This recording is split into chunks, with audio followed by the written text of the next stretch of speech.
El síndrome de Estocolmo. Etiqueta: psicología, síndrome, sociedad, prevención, tratamiento. ¿Qué tipo de situaciones pueden provocar el síndrome de Estocolmo, además de los secuestros o los abusos? ¿Qué factores pueden influir en que una persona desarrolle o no el síndrome de Estocolmo? ¿Qué consecuencias puede tener el síndrome de Estocolmo para la salud mental y física de la víctima? ¿Qué estrategias puede utilizar la víctima para afrontar el síndrome de Estocolmo y superar el trauma? El síndrome de Estocolmo es una reacción psicológica que se produce cuando una persona que es víctima de un secuestro o de un abuso crea un vínculo afectivo con su captor o agresor. Este vínculo se basa en la identificación, la complicidad y la gratitud que la víctima siente hacia el captor, que le ha permitido sobrevivir a una situación traumática y amenazante. El síndrome de Estocolmo se llama así por un caso ocurrido en 1973 en Estocolmo, Suecia, donde 4 rehenes de un robo a un banco se negaron a testificar contra sus secuestradores y mostraron simpatía hacia ellos. No es un trastorno mental reconocido por los manuales de psiquiatría, sino una respuesta adaptativa que puede ocurrir en algunas personas que viven situaciones extremas de violencia o coerción. No se sabe con exactitud por qué se produce, pero se han propuesto algunas posibles causas, como la búsqueda de la supervivencia y la cooperación entre la víctima y el captor, que comparten el objetivo de salir ilesos del incidente. La defensa de la autoestima y el control de la víctima, que trata de cumplir los deseos del captor y de encontrar un sentido a su situación. La influencia de la historia personal de la víctima, que puede haber desarrollado una reacción de sumisión ante el enojo o la violencia de sus figuras de apego durante la infancia. La gratitud de la víctima hacia el captor, que se presenta como un benefactor al no hacerle daño o al concederle algún favor. Los síntomas del síndrome de Estocolmo pueden variar según el caso, pero algunos de los más comunes son sentimientos positivos hacia el captor o el agresor, que pueden llegar a ser de amor, admiración o lealtad. Sentimientos negativos hacia la policía, las autoridades o las personas que intentan ayudar a la víctima, que pueden ser de miedo, ira o resentimiento. Justificación o racionalización de las acciones del captor o del agresor, que pueden ser vistas como necesarias, razonables o comprensibles. Negación o minimización del daño o del peligro que supone el captor o el agresor, que pueden ser percibidos como inofensivos, bondadosos o protectores. Aislamiento o rechazo de la ayuda externa, que puede ser vista como una amenaza o una interferencia. El tratamiento de esta conducta tóxica depende de la gravedad y la duración de la situación traumática, así como de las características personales de la víctima.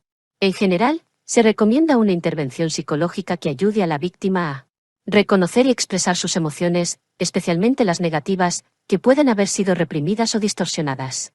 Reestructurar sus pensamientos, especialmente los que se refieren al captor o al agresor, que pueden haber sido sesgados o irracionales.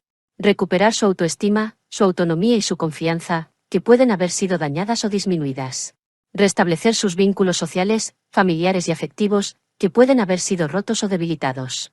El síndrome de Estocolmo social o interpersonal puede tener consecuencias negativas para la salud mental y física de la persona afectada, como baja autoestima, depresión, ansiedad, estrés, aislamiento, culpa, miedo, confusión, etc. Por eso, es importante que la persona tome conciencia de su situación, busque apoyo profesional y rompa el vínculo con la persona que le hace daño. Pero, ¿qué casos reales o ficticios conoces que ilustren este síndrome? Este síndrome en una sociedad podría ser una forma de describir la situación en la que un grupo de personas o una comunidad se siente atraída, identificada o leal a un sistema, una ideología o una autoridad que les oprime, explota o manipula. Esta situación podría darse por diversas causas, como el miedo, la ignorancia, la propaganda, la falta de alternativas, la dependencia, la gratitud o la ilusión. Algunos ejemplos de este fenómeno podrían ser la relación entre los ciudadanos y los regímenes totalitarios, que pueden generar una adhesión, una obediencia y una admiración hacia el líder o el partido, aunque estos violen los derechos humanos, la libertad o la democracia. La relación entre los consumidores y las grandes corporaciones, que pueden crear una fidelidad, una confianza y una satisfacción hacia las marcas o los productos, aunque estos sean dañinos, engañosos o injustos. La relación entre los creyentes y las religiones, que pueden provocar una devoción, una sumisión y una fe hacia las doctrinas o los dogmas, aunque estos sean irracionales, intolerantes o violentos.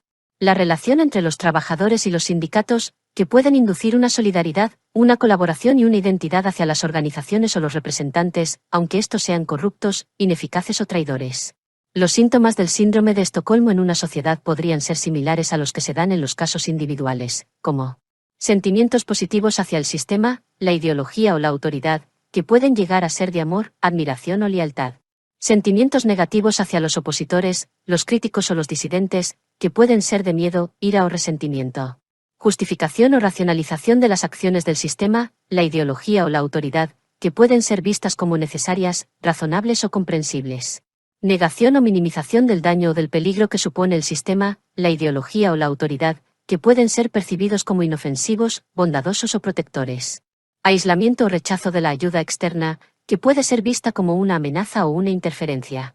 El tratamiento del síndrome de Estocolmo en una sociedad podría depender de la gravedad y la duración de la situación opresiva, así como de las características colectivas de las personas afectadas. En general, se recomendaría una intervención social que ayude a las personas a reconocer y expresar sus emociones, especialmente las negativas, que pueden haber sido reprimidas o distorsionadas. Reestructurar sus pensamientos, especialmente los que se refieren al sistema, la ideología o la autoridad, que pueden haber sido sesgados o irracionales. Recuperar su autoestima, su autonomía y su confianza, que pueden haber sido dañadas o disminuidas. Restablecer sus vínculos sociales, familiares y afectivos, que pueden haber sido rotos o debilitados. Para prevenir el síndrome de Estocolmo en una sociedad, se podrían seguir los siguientes consejos. Fomentar el pensamiento crítico y la educación cívica, que permitan a las personas cuestionar, contrastar y evaluar la información y las opiniones que reciben del sistema, la ideología o la autoridad. Promover el respeto a los derechos humanos y la diversidad, que impidan la discriminación, la violencia y la intolerancia hacia los opositores, los críticos o los disidentes. Apoyar la participación ciudadana y la democracia, que faciliten la expresión, la representación y la decisión de las personas sobre los asuntos que les afectan. Estimular la autoestima y la autonomía, que ayuden a las personas a reconocer su valor, sus capacidades y sus intereses, y a buscar su bienestar y su felicidad. Fortalecer los vínculos sociales, familiares y afectivos, que brinden a las personas apoyo, confianza y seguridad, y que les permitan compartir y disfrutar de la vida con otros. Algunas preguntas de reflexión sobre el síndrome de Estocolmo social son: ¿qué beneficios o desventajas puede tener para una persona o un grupo desarrollar este síndrome? ¿Qué consecuencias puede tener este síndrome para la convivencia, la cohesión y la diversidad de una sociedad? ¿Qué ejemplos históricos o actuales se pueden encontrar de este síndrome en diferentes contextos sociales, políticos o culturales? ¿Qué papel pueden jugar los medios de comunicación, las redes sociales o las nuevas tecnologías en la generación o la prevención de este? Después de esta pequeña síntesis, ¿encuentras alguna analogía en tu vida personal o social con respecto a este síndrome de Estocolmo? Nos seguimos leyendo, escuchando y compartiendo.